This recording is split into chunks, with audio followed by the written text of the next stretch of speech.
بسم اللہ الرحمن الرحیم۔ السلام علیکم ناظرین۔ سوشل میڈیا کے اوپر جو بھٹو ریفرنس کیس کے حوالے سے جو تنقید کی جا رہی ہے سوشل میڈیا کے اوپر اور الیکٹرانک میڈیا کے اوپر، کہ جو گناہ گار تھے بھٹو کو سزا دینے کے حوالے سے، وہ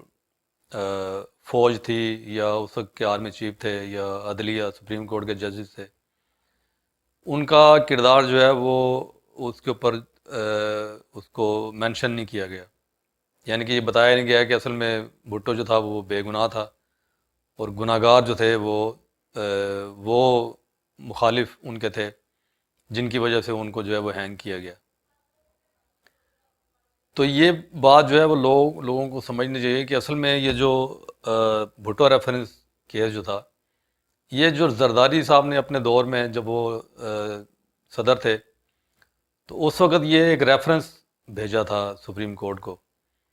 اور یہ 5 سوال پوچھے گئے تھے جن کے انہوں نے جو ہے وہ جواب دیے، یا کچھ کے جواب جو ہے وہ اگر کہیں کہ مناسب نہیں دیے، کہ آپ کو جو ہے وہ اسلام جو ہے وہ مطلب کہ حق دیتا ہے، کسی کا حق چھینتا نہیں ہے، کسی کے ساتھ زیادتی کرنے کا نہیں کہتا۔ تو بھٹو سے جو تھی وہ اس کیس میں زیادتی ہوئی تھی، تو اس میں جو ہے وہ کوئی شک نہیں ہے، یہی وجہ ہے کہ اس کا کوئی حوالہ نہیں دیا جاتا۔ لیکن وہ لوگ جو یہ سمجھتے ہیں کہ اصل میں یہ کوئی ایسا کوئی کیس تھا جو دائر کیا گیا تھا کہ بھٹو کو جو ہے وہ بے گناہ قرار دیا جائے اور جو اس میں ملوث لوگ تھے ان کو سزا دی جائے، تو یہ ایسا کوئی کیس نہیں تھا۔ یہ صرف وہ 5 سوال تھے جو زرداری صاحب نے پوچھے تھے، اور نہ ہی اس کے بارے میں ہمارا کوئی قانون موجود ہے، آئین میں کوئی ایسی چیز موجود نہیں ہے۔ یہی وجہ ہے کہ آج جو سندھ کے وزیر اعلیٰ ہیں مراد علی شاہ صاحب، انہوں نے پریس کانفرنس میں جو ہے وہ اس چیز کا اعادہ کیا ہے، عندیہ دیا ہے اس چیز کا کہ ہم آئین میں ترمیم کریں گے، یعنی کہ قانون میں ترمیم کریں گے، اور اس کے بعد جو ہے وہ بھٹو کا جو فیصلہ ہے اس کو اوور ٹرن کریں گے۔ یعنی کہ اس سے یہ ظاہر ہوتا ہے کہ ابھی ہمارے پاس ایسا کوئی قانون موجود نہیں ہے جس کی وجہ سے، جس کی بنیاد کے اوپر ہم 45 سال پہلے کا کیس اٹھا کے اور اس کے سارے محرکات کا جائزہ لیں، اور 45 سال پہلے جو گواہان پیش ہوئے تھے ان کو دوبارہ سے لے کے آئیں، یا وہ ایویڈنس جو تھی اس کو جو ہے وہ کراس چیک کریں، ری ایگزامن کریں اس کو، اور یہ فیصلہ کریں کہ بھٹو جو تھا وہ بے گناہ تھا اور جو گناہ گار تھے اصل میں وہ اس کے ذمہ دار تھے، اور ان کو قبروں سے نکال کے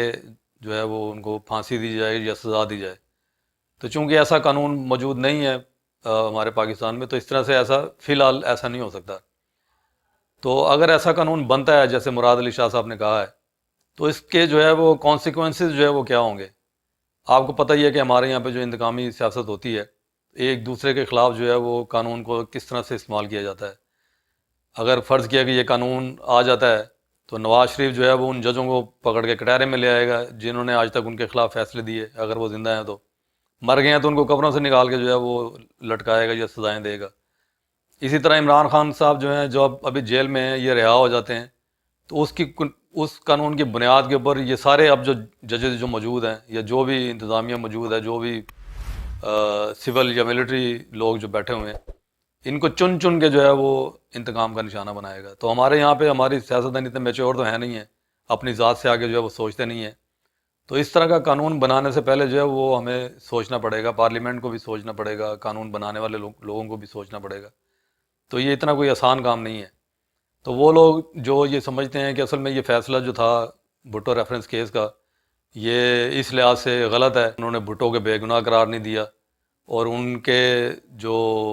موت کے جو ذمہ دار لوگ تھے ان کا تعین نہیں کیا، یہ بالکل بیجا ہے اور نامناسب ہے۔ اور کیونکہ کیس یہ نہیں تھا، کیس تھا 5 سوال جو زرداری صاحب نے پوچھے تھے، یہ ان کے جواب انہوں نے دیے ہیں، اور وہ اگر انہوں نے کسی چیز کا جواب، کسی سوال کا جواب نہیں دیا تو اس کے اوپر دلیل کے ساتھ جو ہے وہ آپ تنقید کر سکتے ہیں۔ تنقید برائے تنقید نہیں ہونی چاہیے۔ تو یہ بالکل نامناسب رویہ ہے جو سوشل میڈیا کے اوپر ہے اور یا جو الیکٹرانک میڈیا کے اوپر ہے۔ تو امید ہے آپ لوگ جو ہے وہ بات کو سمجھ گئے ہوں گے۔